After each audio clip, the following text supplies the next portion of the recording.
Merci de votre fidélité à Télésud et bienvenue dans cette édition de l'entretien du jour. Je reçois aujourd'hui quelqu'un qui n'est pas inconnu du paysage audiovisuel, que ce soit en France ou au-delà de nos frontières. Il s'agit de François Durper. Vous avez fait la première biographie de Barack Obama avant sa victoire, bien longtemps avant que les médias et les politiciens misent sur sa victoire. Et vous venez aujourd'hui avec un livre, Nous sommes tous la France, un essai sur la nouvelle identité française. Bonjour. Bonjour. Est-ce que vous pensez qu'un Barack Obama français, c'est possible ?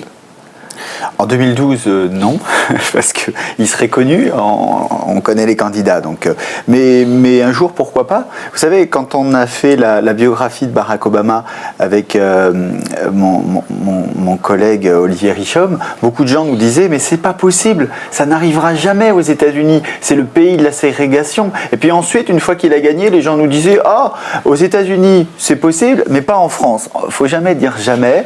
Alors, c'est pas la même histoire, les États-Unis et la France, mais en France, il y a plein de forces vives, il y a des jeunes qui naissent aujourd'hui, qui sont peut-être les Barack Obama français de demain. D'accord, parce que dans le livre, vous parlez de révolution et vous faites un lien à partir de la révolution de 1789, puis la révolution industrielle, et vous dites qu'aujourd'hui, on a une révolution où il faudrait arriver à faire une révolution culturelle, finalement. Oui, ce que je dis, c'est que la révolution française, c'est une révolution politique. Je dis que la France, non seulement, elle a fait des révolutions, elle a été à l'origine des révolutions. Politique, ensuite sociale, mais la révolution multiculturelle, qui est la révolution du 21e siècle, le fait comment on fait pour faire vivre des gens différents sur le même territoire. Et bien ça, cette révolution, elle a du mal à le faire. Je compare souvent aux sociétés nord-américaines. Je ne dis pas que tout est parfait aux États-Unis, tout n'est pas parfait non plus au Canada, mais enfin, ils ont trouvé quand même une alchimie, alors qu'ils sont partis de beaucoup plus loin, ce pays. Jusque dans les années 70, on parlait encore de ségrégation aux États-Unis. Jusqu'en 68, on n'avait pas le droit de se marier entre noir et blanc aux États-Unis. Et aujourd'hui, même si on caricature encore beaucoup les États-Unis, je ne dis pas que tout est parfait, notamment, on l'a vu, l'assassinat de Trayvon Martin il y a quelques jours, mais enfin, beaucoup de choses ont changé, une augmentation de la mixité, plus 113% de mixité entre le recensement de 2000 et le recensement de 2010 aux États-Unis. Donc aujourd'hui, il n'y a pas que Barack Obama président, il y a beaucoup de Noirs qui ont accédé à des postes de responsabilité aux États-Unis. Quand on regarde le Congrès américain, le Congrès des États-Unis ressemble à la population américaine. Il y a des Amérindiens, il y a des Asiatiques, il y a des Hispaniques, il y a des Noirs, il y a des Blancs. Bon, il y a toute la diversité de la société. Nous, on a encore beaucoup de mal. La société est diversifiée, mais nos institutions ont encore un peu de mal. Et les choses évoluent, les médias, ça commence à bouger, mais on a encore beaucoup de préjugés les uns sur les autres. D'accord, vous partez d'un constat également heureux, celui-là, la Coupe du Monde de 1998 de football, où la France gagne, on parle de cette fameuse France black, blanc, beurre, et finalement on s'en arrête à ça. Oui, je dis, il ne faudrait pas que ça s'arrête au football, et si c'est, on est tous... l'osmose ne tient qu'à la victoire pendant le foot. Voilà, si c'est juste la fois où on est champion du monde, ça risque de ne pas se renouveler demain, donc c'est compliqué. Il faudrait un 98 de la politique, de la citoyenneté. Il faudrait qu'on puisse se regarder les uns les autres en se disant nous sommes tous la France. Nous sommes tous la France, ça veut dire que depuis des années, il y a un parti, le Front National, qui nous divise, mais qui met dans la tête des gens le fait que le président de la République, Sarkozy, disait il y a des musulmans d'apparence. Mais beaucoup de gens pensent qu'il y a des Français d'apparence, pensent que Français, c'est être blanc. Et étrangers d'apparence également, étrangers d'apparence, sur le délit de faciès, on peut... Bien sûr, ça veut dire que les jeunes eux-mêmes ont intériorisé ça. En disant oui, je suis français de papier, mais je ne suis pas vraiment français. C'est important de dire qu'on est totalement français. Et c'est pas parce qu'on est totalement français qu'on est moins fier du pays d'origine de ses parents. On peut se sentir complètement bien dans la culture malienne, sénégalaise, camerounaise et se dire néanmoins je suis ici chez moi. La nation, nacere en latin, c'est l'endroit où l'on est. Eh bien, quand on est né en France, on est français. Et quand on vous dit t'es pas bien chez toi ici, eh bien répondre je suis ici chez moi. Et autant que toi, toi t'es fils de Polonais, moi je suis fils de Malien, on est tous les deux français. Et c'est vrai qu'aujourd'hui, quand on parle d'étrangers, ça concerne à la fois les populations qui viennent de très loin, mais ça concerne également l'outre-mer français qu'on a célébré l'an dernier, mais qui reste malheureusement comme un appendice qu'on ajoute à la nation française. Mais il y a plein de Martiniquais, de Guadeloupéens, de Guyanais, de Réunionnais qui vivent exactement la même chose que ce que vivent les Africains en France. alors même qu'ils sont de nationalité française depuis très très longtemps, et ils ont le sentiment de ne pas être ici chez eux. On parle des contrôles d'identité, Alors, attention, dans l'ouvrage, je pointe pas seulement du doigt les méchants la société qui nous... Oui. Voilà, je dis aussi, mais que faisons-nous même pour faire changer cette société? Absolument. Parce qu'après tout, si on compare aux sociétés nord-américaines... il faut un discours positif quand même. Oui, se dire, d'abord, il y a des outils. Il y a l'école. L'école de la République, c'est quand même quelque chose de très très Nous fort. en reparlerons parce que vous avez un deuxième livre, Indignons-nous pour notre école, dont on parlera en deuxième parce partie que l'école, c'est fondamental. C'est-à-dire qu'on ne peut pas dire aux enfants nés en France, oh là là, l'école, ça va servir à rien. De toute façon, vous avez des mauvais profs, vous êtes dans des mauvaises écoles parce que les bonnes écoles sont dans les beaux quartiers. Attendez, moi je donne souvent un exemple aux jeunes en France. Je dis, mais attendez, il y a quelques années, c'était juste après la guerre, il y a un jeune indien en Inde qui était intouchable. Intouchable, ça veut dire en bas, même pas une caste, il était en dessous des castes. Il n'avait pas le droit d'aller à l'école parce qu'il était intouchable. Alors il allait écouter à la porte de l'école, et c'est comme ça qu'il a appris à lire, à écrire, à compter, en écoutant derrière la porte. Ce garçon est devenu président de l'Union indienne. Il est devenu président de son pays, le premier président intouchable en Inde. Est-ce qu'un petit Français d'origine, encore d'origine, parce que ses parents sont maliens ou sénégalais, d'origine d'une zone d'éducation prioritaire, a plus de mal à réussir en France que ce petit Indien qui est devenu président de son pays? Non, il y a des possibilités en France aussi. On n'est pas condamné à l'échec, on n'est pas condamné à se dire je retournerai, et c'est même pas je retournerai, aller dans le pays d'origine de ses parents, parce qu'on comprend que les parents aient envie de se dire moi je vais faire ma retraite au Sénégal, au Mali, au Cameroun.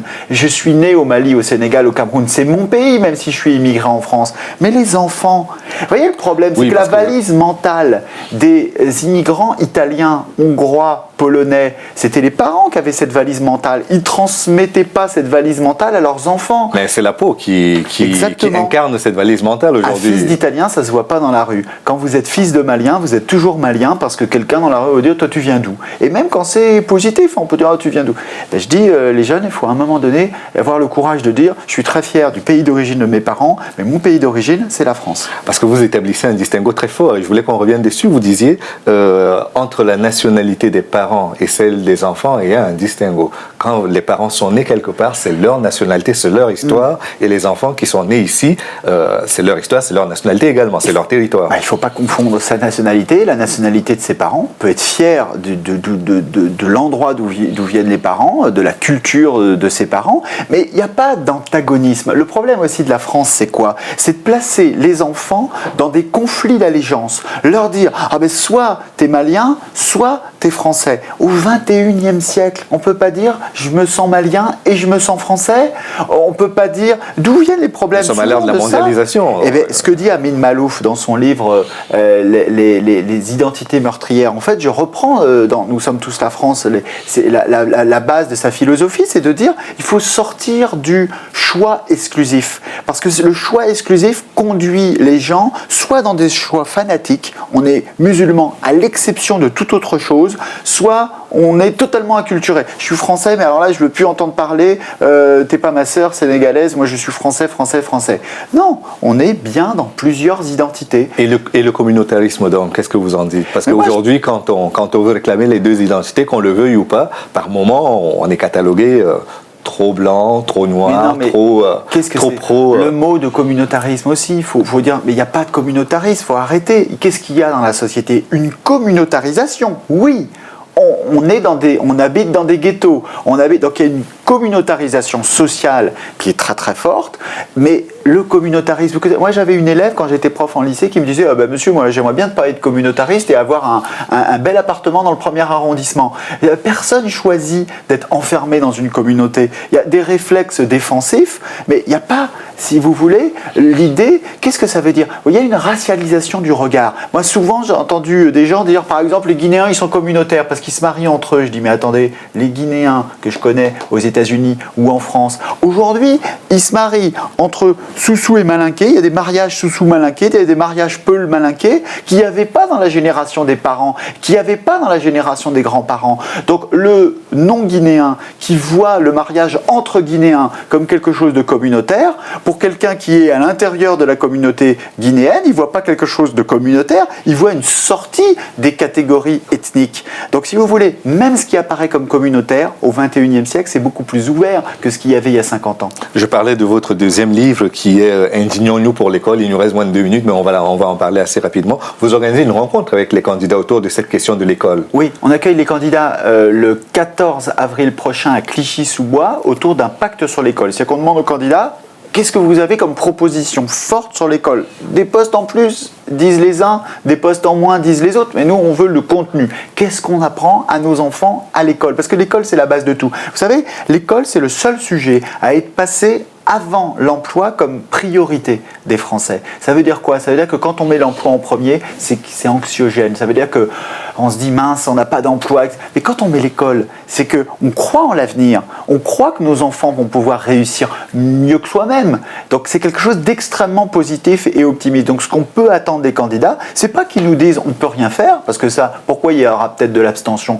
Là, je dis on est passé du mouvement des indignés au mouvement des résignés. Parce qu'on se dit les hommes politiques, ils nous disent il n'y a pas de marge de manœuvre, tout se joue ailleurs, la Chine, l'Union européenne, tout se joue au-dessus de nous. Non!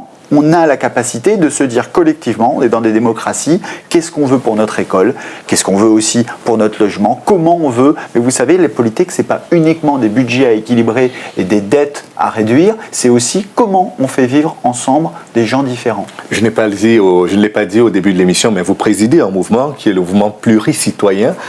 Quels sont les objectifs que vous poursuivez à travers ce... Alors l'objectif, par exemple, mouvement pluricitoyen, qu'est-ce qu'on fait là en ce moment? On a réuni 60 artistes autour d'un appel contre l'abstention, en se disant, même s'il n'y a pas de candidats qui nous font rêver comme certains ont fait rêver aux États-Unis il y a quelques années, au moins montrer qu'on existe, qu'une voix vaut une voix, et là ce jour-là, il y a une égalité devant le voix, hein, qu'on soit docteur d'université ou pas, tout le monde a la même voix. C'est un jour où on expérimente son égalité, sa liberté aussi, parce que quels que soient les pronostics et les sondages, c'est quand même nous, le peuple, qui décidons ce jour-là.